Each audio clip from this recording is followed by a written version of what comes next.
Everyone, my name is Nidhi Verma and welcome to exam prep tool. जिस job recruitment की हम लोग आज बात करने वाले हैं वो आया है आपका nuclear power corporation of India limited के साइड से। एनपीसीआईएल आपका गवर्नमेंट ऑफ इंडिया के अंदर फंक्शन करता है। पोस्ट होने वाली है आपकी एग्जीक्यूटिव ट्रेनी की। एग्जीक्यूटिव ट्रेनी का रिक्रूटमेंट किया जा रहा है किसके बेसिस पे? गेट 2024, 2025, 2026 के बेसिस पे किया जा रहा है। तो अगर आप लोग इनमें से किसी भी साल गेट का एग्जाम दिए हैं, आपके पास वैलिड स्कोर कार्ड है, तो उसके बेसिस पे मेरिट लिस्ट क्रिएट किया जाएगा, स्टूडेंट को शॉर्ट लिस्ट किया जाएगा, फिर उनको पर्सनल इंटरव्यू के लिए बुलाया जाएगा। ये होगा उनका सिलेक्शन प्रोसेस। जो लास्ट डेट होगा एप्लीकेशन का वो है आपका 30 अप्रैल। तो अगर आप लोग इंटरेस्टेड हैं तो 30 अप्रैल से पहले आप लोग रजिस्ट्रेशन करा दीजिए। इनकी ऑफिशियल वेबसाइट यहाँ पे दिया गया है, यहाँ पे जाइए, विजिट कीजिए, वहीं पे आपको अप्लाई करना होगा। अगर कैटेगरी वाइज इन्होंने यहाँ पे बताया है कि कौन कौन सी कैटेगरी में कितनी वैकेंसी है, तो टोटल आपकी 330 वैकेंसी है। अनरिजर्व में 126 है, ईडब्ल्यूएस में 31 है, एससी में आपका 48 है, एसटी में 24 है, ओबीसी में 85 वैकेंसी है। इस तरीके से टोटल 314 वैकेंसी है करंट वैकेंसी, एंड बैकलॉग आपकी 16 वैकेंसी है। तो टोटल 330 वैकेंसी आपको यहाँ पे देखने को मिलेगी। और अगर डिसिप्लिन एंड कैटेगरी वाइज भी ब्रेकडाउन इन्होंने यहाँ पे कर रखा है, जैसे कि मैकेनिकल में टोटल 125 वैकेंसी है, सबसे ज्यादा वैकेंसी आपको मैकेनिकल में ही देखने को मिलेगी। केमिकल में 40 वैकेंसी है, इलेक्ट्रिकल में 65 है, इलेक्ट्रॉनिक्स में 50 है, इंस्ट्रूमेंटेशन में 15 है, सिविल में 35 है। तो टोटल जो आपकी वैकेंसी है वो है आपकी 330। टोटल वैकेंसी है आपकी 330 है। और नेक्स्ट जो इंपॉर्टेंट बात है कि जो पीडब्ल्यूबीडी के स्टूडेंट्स हैं उनके लिए भी रिजर्वेशन है यहाँ पे। तो अगर आप लोग इंटरेस्टेड हैं आप लोग भी अप्लाई कर सकते हैं। इंपॉर्टेंट डेट है 10 अप्रैल से आपका रजिस्ट्रेशन ऑलरेडी स्टार्ट हो चुका है। लास्ट डेट होगी आपकी 30 अप्रैल। 30 अप्रैल आपकी लास्ट डेट होने वाली है। एलिजिबिलिटी क्राइटेरिया ये होगा कि अगर आपने बीई, बीटेक या बीएससी इंजीनियरिंग कर रखा है या फिर 5 ईयर का इंटीग्रेटेड एमटेक आपका कंप्लीटेड है मिनिमम 60% मार्क्स के साथ, तो आप लोग एलिजिबल हैं, तो आप लोग अप्लाई कर सकते हैं।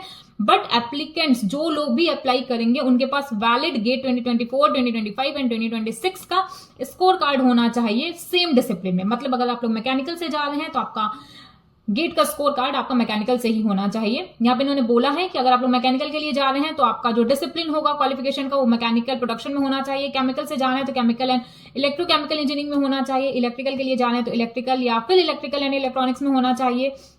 इलेक्ट्रॉनिक्स के लिए जाना है तो electronics, electrical, electronics and communication, electronics and telecommunication, electronics and control, electronics and instrumentation, electrical and electronics, electronic system engineering, इनमें से किसी से भी है तो आप लोग एलिजिबल हैं, आप लोग अप्लाई कर सकते हैं। सेम इंस्ट्रूमेंटेशन के लिए भी इन्होंने यहाँ दिया है, सिविल का भी दे रखा है। ये थी इंपॉर्टेंट बात। एज लिमिट भी इन्होंने यहाँ पे बताई हुई है कि अगर आप लोग जनरल से हैं तो मैक्सिमम एज लिमिट आपकी 26 ईयर है, ओबीसी से है तो 29 ईयर है, एससी एंड एसटी को 5 ईयर का रिलैक्सेशन है, 31 ईयर है। बाकी पीडब्ल्यूबीडी के जो स्टूडेंट्स हैं उन्हें 10 ईयर का रिलैक्सेशन है। जैसे अगर आप लोग जनरल या ईडब्ल्यूएस कैटेगरी के हैं तो टोटल 36 अगर आपकी मैक्सिमम एज है तो आप लोग अप्लाई कर सकते हैं। ओबीसी कैटेगरी के हैं तो 39, एंड अगर आप लोग एससी एंड एसटी से हैं तो 41। इसके बाद एक्स सर्विसमैन का भी 31 है, वो भी आप लोग एक बार चेक कर लीजिएगा अच्छे तरीके से। और स्टाइपेंड आपको प्रोवाइड किया जाएगा ड्यूरिंग ट्रेनिंग। जब आपका ट्रेनिंग पीरियड जब तक चलेगा आपको 74,000 का मंथली स्टाइपेंड प्रोवाइड किया जाएगा। One time book allowances provide किया जाएगा 30,000। इसके अलावा एकोमोडेशन भी आपको प्रोवाइड किया जाएगा। पे ऑन अपॉइंटमेंट जब आप लोग साइंटिफिक ऑफिसर के लिए रिक्रूट कर दिए जाते हैं तो उसके बाद लेवल 10 का आपका सैलरी स्लेब बनेगा। 56,100 का आपका सैलरी होने वाली है। इसके अलावा डीए आपको 58% भी प्रोवाइड किया जाएगा ऑफ पे इन द पे मैट्रिक्स। इसके अलावा कुछ अलाउंसेस भी मिलेंगे, लाइक आपका transport allowances, house rent, site location allowances, ये भी इन्होंने यहाँ पे अच्छे तरीके से डिस्क्राइब किया है। कुछ बेनिफिट्स होंगे वो भी प्रोवाइड किया जाएगा। इंसेंटिव हो गया, लोन एंड एडवांसेस हो गया, रिटायरमेंट बेनिफिट्स, वो सारी चीजें आपको एनपीसीएल में प्रोवाइड किया जाएगा।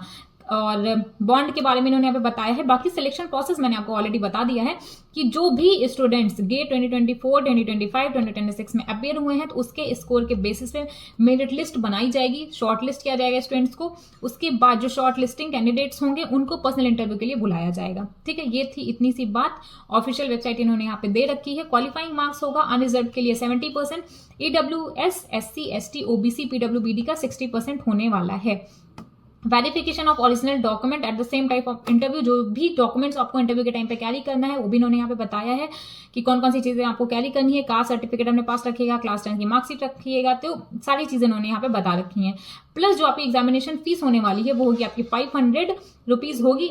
SC, ST, PWBD, ex serviceman और बाकी कुछ है फीमेल, उनके लिए एप्लीकेशन फीस आपकी नहीं लगने वाली है।